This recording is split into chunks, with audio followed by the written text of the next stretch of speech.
인연의 중요함인 뱃살, 더 이상 인격의 상징이 아니다. 세계보건기구에서는 비만을 하나의 질병으로 분류한 동시에 고지혈증, 당뇨와 같은 성인병, 각종 암, 불임의 위험 요소로 지목하면서 뱃살 관리에 적시로가 켜졌다. 언제 터질지 모르는 축복의 시한폭탄 복부 비만. 효과적으로 빼는 방법은 과연 무엇일까? 비만 또 과체중 말이죠. 이젠 개인을 넘어서 사회 문제로 대두되는 것 같습니다. 올해 미국 LA에서는 패스트푸드점 설립을 법적으로 금지하는 그런 조례를 통과했다고 그러고요. 일본은 기업이 이제 근로자들의 허리둘레를 직접 관리하는 그러면서 비만 관리에 심혈을 기울이고 있다고 하죠. 네, 맞습니다. 지금 세계 곳곳에선 비만과의 전쟁이 아주 한창인데요. 이처럼 비만은 꼭 치료해야 할 하나의 질환으로 인식되어지고 있습니다. 네. 그리고 우리나라에서도 비만 인구가 점점 증가하고 있다고 하니까 다시 한번 생각을 해봐야 될 것 같아요. 그래요. 자, 그래서 오늘 이 시간에 뱃속의 시한폭탄, 또 복부 비만 이런 거에 대해서 자세하게 나눠보는 시간을 갖도록 하겠습니다. 오늘도 도움 말씀 주시기 위해서 카톨릭대학교 성 빈센트 병원 가정의학과의 송상욱 교수님 나오셨습니다. 어서 오십시오. 네, 안녕하세요. 네. 복부 비만 이거 정말 남 얘기가 아닙니다. 우리 같이 말이죠. 이렇게 이제 여기 부분이 좀 이제 출렁거리고 늘 관리를 해도 들어가지 않는 이 뱃살 도대체 왜 이렇게 찌는 거죠, 이건? 예, 과거에는 어떤 유전적인 요인이 이런 네. 복부 비만을 유발하지 않나 이렇게 생각했습니다만은 최근 와서 이런 비만 환자들이 점점 많아지는 것은 현대인의 어떤 식생활 습관에 문제가 있지 않나 이렇게 생각하고 있습니다. 네. 예를 들면은 과식을 한다든지 식사를 거른다든지 운동 부족, 술, 담배, 어떤 스트레스 이런 것들이 복부 비만을 유발한다 이렇게 생각하고 있고요. 또 최근 연구 보고에 의하면은 어떤 비만 환자들, 특히 복부 비만 환자들이 스트레스 호르몬인 코티솔 분비가 굉장히 증가한다고 되어 있습니다. 네. 그래서 어떤 내분비 계통의 이런 호르몬계 이상이 여러 가지 건강상의 문제도 일으키는 거죠.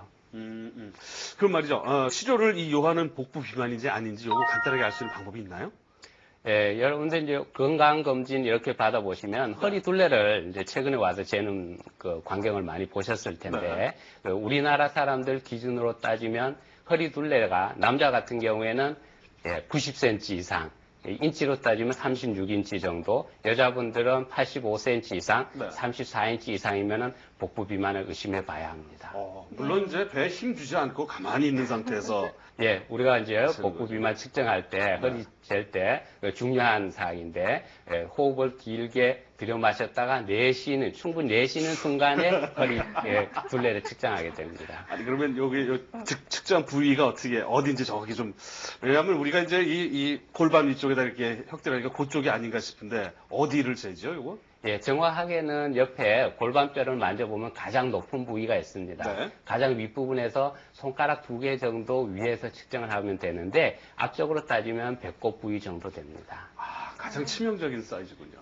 예, 가장 이제 그 둘레가 많이 나간 부분을 측정하게 됩니다. 그렇군요. 저도 지금 숨을 안 쉬고 있는데요. 이제 그 허리둘레와 그 수명을 좀 반비례한다고 그러잖아요. 그 허리둘레가 두꺼워질수록 사실 수명은 점점 또 짧아지고 있다고 하는데, 이와 더불어 저희가 비만도 체크하는 방법 중에 신체 체질량 지수 BMI 있잖아요. 어떻게 측정하는 건가요? 예, 이제 BMI 이제 전체 비만이 어느 정도인지 이런 거 측정할 때 BMI라는 우리말로 해서 체질량 지수인데 이걸 측정하게 되는데요. 요거는 이제 간단한 공식으로 우리가 계산해 볼 수 있습니다. 자기 체중을 킬로그램 단위로 계산한 체중을 자기 신장 미터 단위로 해서 제곱을 한 수치로 나누게 되면은 체질량 지수가 나오게 됩니다.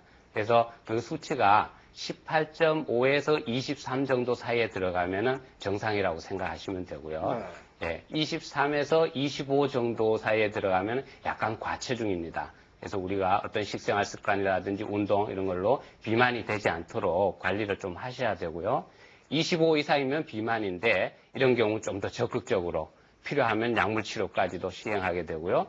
30 이상이 되면은 고도 비만에 의해서 우리가 기존에 쓰던 이런 식생활요법, 약물요법까지 해서도 안 되면은 수술요법까지도 고려를 하게 됩니다. 수술까지 가면 안 될 텐데 그러면 이게 170에 넘어오고 35에 보자. 아마도 이무동 씨는 25가 넘어갈 것 같습니다. 아마도 맞으신 것 같아요. 예, 야 이거 말이죠. 갑자기 수치를 보니까 더 겁나는데, 야 뱃살을 뺄 수 있는 방법을 빨리 알아봐야 될 것 같습니다. 어떤 방법이 있는지 저희들이 화면을 준비했거든요. 빨리 보시죠.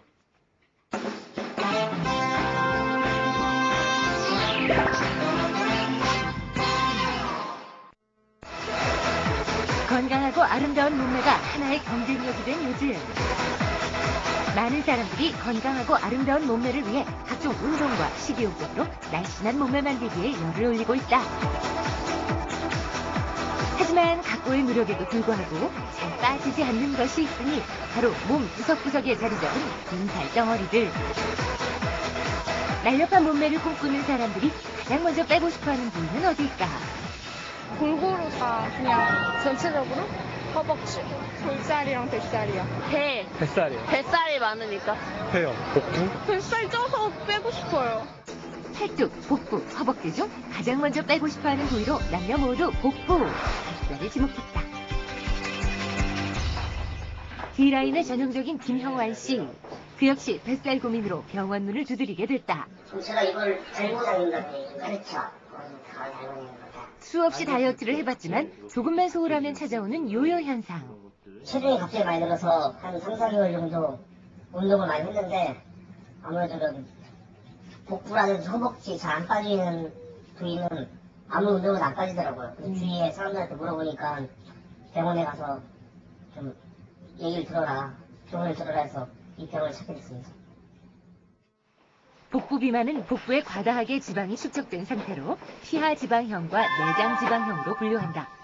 내장지방형은 피하지방형보단 건강에 더 안 좋은데 보통 성인의 경우 대부분 복합형으로 찾아오기 때문에 전문적인 관리가 필요한 상황이다. 체지방 1kg은 약 7,700칼로리가 남아돌 때 축적이 되는 지방의 양입니다. 따라서 이 체지방 1kg을 태우기 위해서 또는 제거하기 위해서는 마찬가지로 7,700칼로리만큼을 운동으로 소비하거나 또는 덜 먹어서 섭취를 줄여야 됩니다. 복부 피하지방을 줄이는 방법에는 과연 어떤 것이 있을까? 그중 하나가 바로 고주파 치료법이다. 고주파를 피부 깊숙이 전달해 지방을 분해하는 고주파 치료법에는 두꺼운 피하지방층을 없애는 아디포 고주파와 진피층의 콜라겐 활성을 유도해 피부 탄력을 증가시키는 프로웨이브가 있는데 이는 지방 감소, 힙업, 셀룰라이트 제거에 한몫하고 있다. 여기에 피부 탄력과 옆구리, 허리 등 부분적인 지방 제거에 효과적인 테너 고주파 역시 비만 체형을 관리하는 비수술적인 방법으로 주로 사용되고 있다. 카복시, HPL 뭐 이런 거예요. 이제 그 약들을 다 섞어가지고 이제 이렇게 비수술적으로 지방을 녹이는 거죠. 지방을 용해한다는 표현도 쓰고. 피하지방을 없애는 또 하나의 방법으로 HPL 레이저 지방 용해술이 있다. 이는 지방세포를 파괴하는 약물을 주입한 후 레이저를 조사해 지방을 분해하는데 팔뚝, 옆구리살 등 군살 제거에 효과적인 것으로 알려져 있다. 약물을 주입을 하게 되면 약물 자체의 효과로 인해서 지방세포 아니면 세포 자체가 파괴가 되거나 분해가 됩니다. 거기다 이제 어코니아 레이저를 쬐게 되면은 레이저 자체의 파장이 깊숙하게 지방세포에 전달이 돼서 지방세포가 분해되고 융해돼서 없어지는 그러한 과정을 좀 더 가속화시킨다고 할 수 있겠습니다. 가는 주사 바늘을 통해 무균 상태의 이산화탄소를 주입하는 카복시 테라피 역시 지방을 분해하는 방법 중 하나다. 이 시술법은 의료용 탄산가스를 지방이 많은 부위에 주입하여 피하지방을 제거하는 방법으로 혈액순환이 활발해져 피부 리프팅 효과 외에도 피부톤을 보다 매끄럽게 해주는 효과를 가져다준다. 카복시는 쉽게 받을 수 있다. 환자가 어떤 따로 시간을 낸다든지 그럴 필요가 없고 시술 후에도 바로 일상생활을 할 수 있고 사회생활을 바로 복귀할 수 있고 이런 점이 가장 큰 장점이라고 할 수 있고 수술하고 비교했을 때의 단점은 수술보다 효과가 떨어진다. 지방이 굉장히 많은 사람이 있는데 그런 경우에 수술의 효과가 100이라고 했을 때 그런 비수술적인 요법들은 수술의 한 50% 정도라고 예상을 하시면 됩니다. 피하지방을 제거하는 가장 효과적인 방법은 지방 흡입술. 하지만 많은 이들이 지방 흡입술에 대해 여전히 두려워하고 있다. 이제 전혀 그럴 필요가 없다.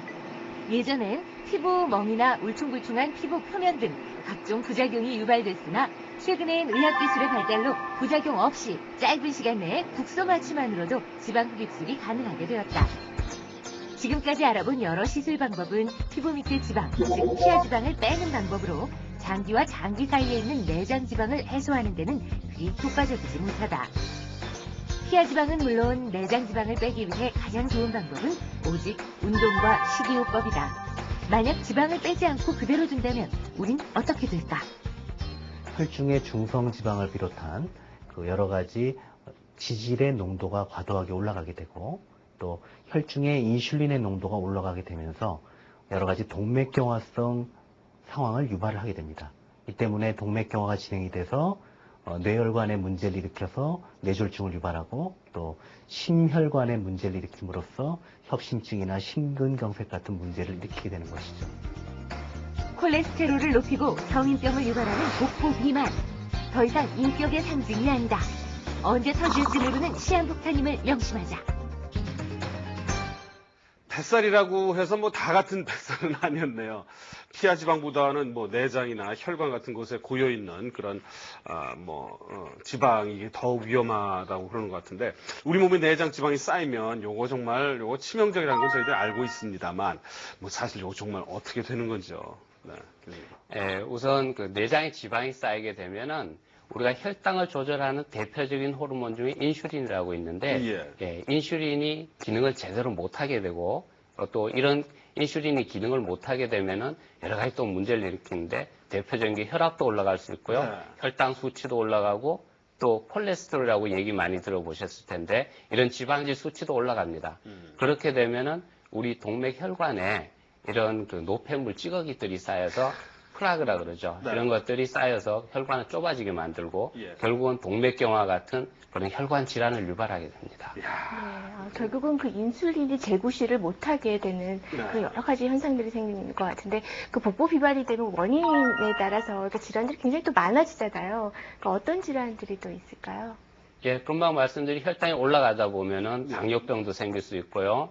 어떤 담낭 질환, 그다음에 고지혈증, 살이 찌면서 이제 수면 무호흡증 이런 질환들이 3배 이상 굉장히 높아지고요. 그 외에도 고혈압, 어떤 뭐 심혈관 질환, 허리도 아프게 되고 관절 질환, 통풍 이런 질환들이 여러 가지 생기고 심지어는 뭐 각종 암, 특히 내분비랑 관련된 암들이 있는데 여자분들은 유방암이나 자궁내막암, 그다음에 난소암 이런 것들이 또 많아지고요. 남자분들도 마찬가지로 전립선암이나 대장암들 이런 각종 여러 가지 암들의 위험성이 높아집니다. 그 외에도 뭐 성기관 쪽에 성호르몬 쪽에 이상이 초래해서 여자분 같은 경우는 월경 이상, 불임증, 남자분들도 뭐 정자 감소증 이런 것도 생길 수 있습니다. 그리고 제일 마지막에요. 남성들이 또 이렇게 그 기능이 나빠진다 그러니까 더 귀가 솔깃해지는데 어쨌든 말이죠. 이렇게 많은 질병, 내장 비만이 많은 사람들은 정말 이 독을 몸속에 쌓아놓고 산다고 얘기를 해도 과언이 아닌 것 같습니다. 그렇죠? 네, 맞습니다. 또 비만을 해결하기 위해서 교수님 요즘 뭐 식욕 억제제 같은 그런 약물을 복용할 때가 많잖아요. 뭐 부작용도 있을 테고요. 어떻게 복용해야지 되는 건지 좀 알려주세요. 비만 치료제는 모든 사람에게 다 효과가 있는 건 아닙니다. 그렇기 때문에 반드시 의사하고 먼저 상의를 해서 나한테 맞는지를 확인하고 약을 복용하시는 게 좋고 약 복용 중에도 어떤 그 부작용 위험성이 있기 때문에 혈압을 올린다든지 어떤 또 설사를 유발한다든지 이런 여러 가지 문제점을 유발할 수 있어서 반드시 치료 중에도 의사 선생님하고 반드시 상의를 하시고 이렇게 관찰을 하도록 해야 합니다. 혹시 나는 비만이 아닌가 궁금하시죠? 그래서 준비를 했는데요. 비만 자가진단법 화면 함께 한번 보시죠. 네.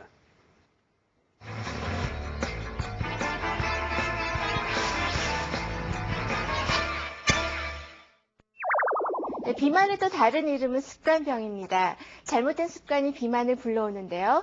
내가 무심코 한 사소한 행동, 작은 습관이 지금의 나를 만들지 않았는지 하나하나 확인해 보시기 바랍니다. 네, 술 소비량이 많은 우리나라 중년 남성 여러분 조심하십시오. 흡연과 함께 하루 2잔 이상의 알코올은 내장 지방을 더욱 촉진시키니 살 빼고 싶으신 분들 술, 담배를 멀리 하십시오. 네, 바쁘다고 살찐다고 아침 식사 거르진 않으십니까? 네, 살 뺀다며 아침을 먹지 않는 건 좋지 않은 습관입니다. 아침은 꼭 드시고 저녁 식사는 7시 이전에 꼭 먹어야 하는데요.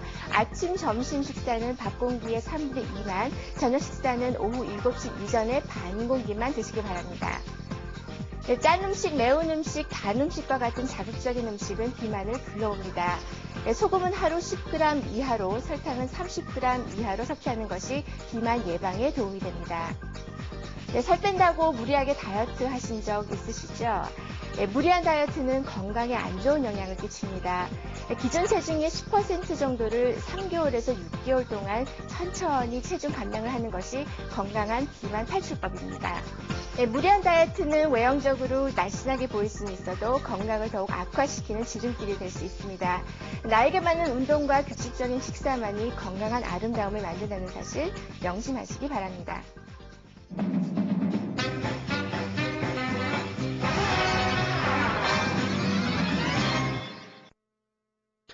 중년의 후덕함으로 상징이 됐던 뱃살. 예전에는 이사장님 그랬습니다. 배가 이렇게 나온 사람들 얘기했죠.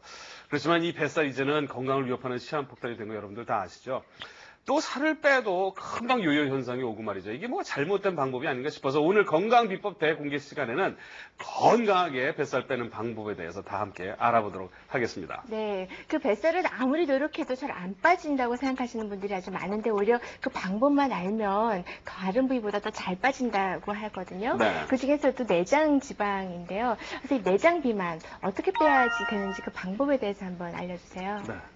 예, 우리가 내장 비만은 어떤 특별한 또 다른 방법이 있지 않나 이렇게 생각하시는 분들이 많은데 네. 사실 제일 중요한 거는 식사 습관하고 운동요법이 기본적으로 굉장히 중요합니다. 예. 그래서 식사 같은 경우는 우리가 보통 저열량 다이어트를 많이 강조를 하는데 한 1200칼로리, 남자분들은 뭐 1400칼로리 정도 저열량 다이어트를 하시면서 운동을 같이 해주면은 빠질 때는 다행히도 다른 부위보다 내장 비만, 내장 지방부터 먼저 빠지게 됩니다. 어쨌든 말이죠. 이 외에 어떤 운동법과 어떤 음식이 또 복부 비만을 막아줄 수 있는지요. 한번 알아봤는데요. 준비한 화면 함께 보시죠. 네.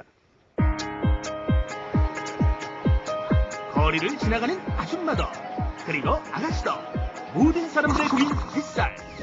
자, 지금부터 뱃살을 빼기 위한 생활 속 복부 비만 예방법에 대해 알아봅니다. 몸통 틀어서 하나, 둘. 자, 여러분 뱃살 빼는 데서 운동이 가장 최고죠. 그래서 여러분들이 집안에서 쉽게 배울 수 있는 재즈 댄스 같이 한번 배워보시겠습니다. 출렁이는 뱃살이여 안녕. 지금부터 지긋지긋한 뱃살과 이별하는 방법을 알려드릴게요. 무엇보다 운동을 시작하기 전엔 반드시 준비 운동을 통해 몸을 풀어줘야 하는데요. 자, 그럼 지금부터 화면을 보시면서 천천히 몸을 풀어주는 스트레칭 동작을 따라해보세요. 그리고 팔과 허리, 다리 등 몸 전체를 움직이며 골고루 스트레칭을 해줘야 부상을 방지할 수 있다는 것은 다 알고 계시죠? 자, 여러분 스트레칭 준비 운동이 끝났다면 재즈 댄스 웨이브 정지 동작 하나하나 동작을 배워볼 테니까 잘 따라하세요. 먼저 다리를 어깨 너비로 벌린 다음 사람한테 인사하듯 상체를 숙였다 일어나는 동작을 반복해주세요. 그런 후 각도를 점점 내려 90도 각도에서 15도 정도씩 들어 올려주면 되는데요. 이 두 동작을 순서대로 이어주면 자연스러운 웨이브 기초 동작이 됩니다. 앞서 움직임을 통해 뱃살 빼는 운동법을 알려드렸다면 이번엔 요가를 통한 운동법을 알려드리겠습니다. 먼저 배 마사지를 한 후 누워서 배를 쭉 푸는 동작을 해주세요. 자, 그럼 준비가 됐다면 아랫배를 복식호흡을 통해 움직여주는데요. 그런 다음에는 무릎을 세우고 서서 뒤쪽으로 팔을 뻗은 뒤 발목을 잡아주세요. 자, 복근에 힘이 들어가는 것이 느껴지죠? 다음은 매트 위에 옆으로 누워 15도 각도로 다리를 올린 채 정지하는 동작입니다. 그 다음은 천장을 보고 누워 한 발씩 발을 들어 올렸다 내리는 동작을 번갈아 해주시면 되는데요. 그런 후 양쪽 다리를 바닥에서 조금씩 올리면서 천천히 끝까지 들어 올려주시면 됩니다. 슥슥 후후. 바로 이때 복식호흡을 하면서 해야 살이 쏙 빠진다는 것 잊지 마세요. 출렁이는 뱃살, 보기 싫은 뱃살. 지금까지 뱃살을 빼는데 효과적인 운동법, 재즈 댄스 웨이브 동작과 요가 동작을 알려드렸는데요. 집안에서 TV를 보거나 청소를 할 때 아니면 자기 전에라도 꼭 한번 움직여보세요. 집안에서 쉽게 할 수 있는 뱃살 운동법. 꾸준히 하시면 출렁거리던 뱃살이 쏙 들어가는 꿈 같은 효과를 보실 수 있습니다. 섹시한 이효리 복근 이제 멀지 않았습니다.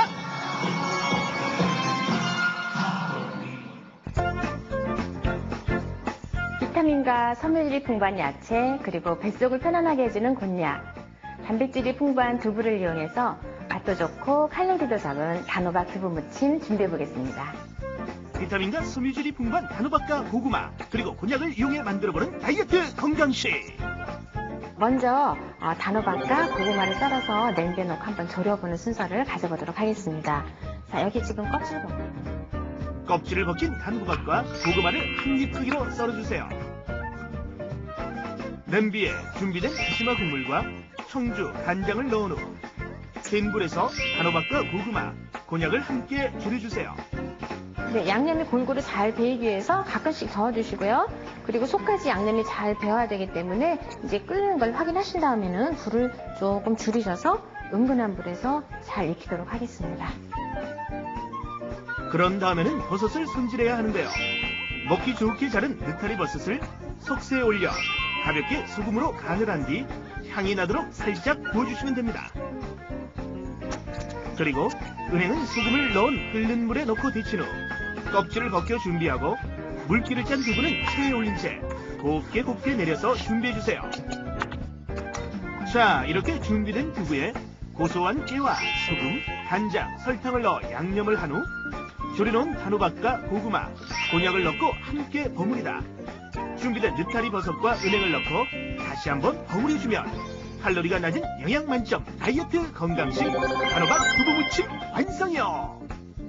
네, 언제 어디서나 부담없이 즐길 수 있는 단호박 두부무침. 뱃살을 걱정하는 남편과 다이어트 승리기에 빠진 아이들을 위해 오늘 저녁 식단으로 적극 추천입니다. 일상생활 속에서 쉽게 해볼 수 있는 뱃살 운동법과 영양 만점인 다이어트 건강 식단을 통해 지긋지긋한 뱃살, 복부 비만과는 이제 이별해주세요. 예, 화면들 잘 보셨죠? 내장 지방을 빼기 위해서는 역시 운동과 식이요법밖에 없는 것 같습니다. 복부 비만을 부르는 음식이 또 이게 이제 정말 도우는 음식과 정말 해를 주는 음식이 있을 텐데 이 비만을 이렇게 부르는 음식이 좀 있을 거예요. 어떤 음식들이고 비만을 살살 부르죠? 예, 무엇보다 중요한 거는 이제 흡연을 하는 분들이 네. 예, 술을 하루 2잔 이상 마시면은 복부 비만을 더욱더 조장한다는 연구 결과가 있습니다. 술이요? 예, 그래서 중년 남성분들은 특히 술과 흡연을 주의하셔야 되고요. 그리고 또 열량이 많은 지방 섭취는 아무래도 줄여야 되겠지만요. 예. 특히 단맛이 많은, 당분이 많은 그런 탄수화물 섭취도 좀 줄이셔야 됩니다. 우리가 쓰지 않으면은 이런 당분도 뱃속에 들어가면 지방으로 바뀌어서 뱃속에 자꾸 쌓아두게 되는 거죠. 그럼 요즘에 이 계절 과일이 좋은 과일들이 굉장히 많이 나오거든요. 당도도 좋고 이런 것들을 저녁에 식사 대신 이렇게 좀 푸짐하게 먹는 건 안 좋다는 얘기인가요, 그러면? 예, 당분이 많은 과일, 뭐 여름철 같은 경우는 수박이라든지 네. 또 겨울에는 감 이런 것들은 혈당 지수가 높은 과일에 속하는데 이런 과일들은 좋지 않습니다. 네, 결국은 살을 빼고 싶으면 혈당 지수가 낮은 그런 음식들을 찾아 먹으라는 그런 말씀인 것 같은데 지수가 높으시면 혈액에 흡수가 빨라 지방으로 저장되기 때문이거든요. 그 저혈당 식품들 어떤 것들이 그 외에 있나요? 보리밥이나 현미 그리고 어떤 오트밀, 이런 통밀 같은 경우가 혈당 지수가 낮은 음식인데 과일 같은 경우도 사과, 배 이런 것들이 수박이나 이런 감보다는 훨씬 혈당 지수가 낮고요. 그 외 유제품이라든지 대두, 완두 이런 음식들은 혈당 지수가 낮은 음식에 속하죠. 그러면 예를 들어서 이제 말이죠. 제가 이제 규칙적으로 운동도 잘하고 말씀하신 것처럼 그리고 저혈당 음식을 골고루 잘 섭취를 해서 제 체중의 한 10% 정도를 감량을 했다. 그러면 어떤 식으로 변화가 제일 먼저 오죠, 몸에? 예, 우선 이제 여러 가지 불편하신 지금 증상들이 있으실 거예요. 예. 예, 고도 비만 있는 분들은 밤에 주무실 때 코를 고시는 분들도 있고, 예, 좋죠. 우리가 사소한 증상 중에 역류성 식도염이라고 이렇게 위산 같은 게 올라오면서 소화장애도 일으키고 이런 증상들이 있는데 네. 이런 증상들부터 우선 굉장히 가벼워집니다. 그래서 호흡하기도 쉬워지고요. 그 다음에 음식물 먹고 나서 소화라든지 이런 위장 증상부터 개선이 되고 장기적으로는 아까 말씀드린 대로 내 생명, 내 여명이 길어지는 거기 때문에 그런 걸 생각하시면은 우리 허리 둘레를 줄이는 게 굉장히 중요한 건강 생활 습관 중에 하나라고 우리가 볼 수 있겠죠. 네, 그렇습니다. 그 천고마비의 계절 가을인데요. 여기저기 살찌는 소리가 들리지 않습니까? 근데 살 빼는 방법 그리 어렵지는 않습니다. 저녁 7시 이전에 하시고요. 식사 전 한 수저 덜어놓고 그리고 엘리베이터 대신 계단을 이용해 보시는 건 어떨까 싶은데요. 우리 몸이 달라지는 걸 느낄 수 있을 겁니다. 또 하나의 방법은 말이죠. 화장실에 가셨을 때 거울에 자기의 벗은 모습을 자꾸 한번 보라고 그럽니다. 그래서 자기가 어느 정도인지를 자꾸 확인을 해야 된다고 그러거든요. 한번 해보시기 바라고요. 저희가 준비한 소식은 오늘 여기까지입니다. 오늘도 도움 말씀 주시기 위해서 나와주신 송상욱 교수님 다시 한번 감사드리겠습니다. 고맙습니다. 예, 감사합니다. 자, 저희도 다음 주에 좀 더 알찬 정보로 여러분과 함께 하겠습니다. 여러분 고맙습니다. 아까 그 스트레스 얘기한 게 최대한 스트레스 안 받아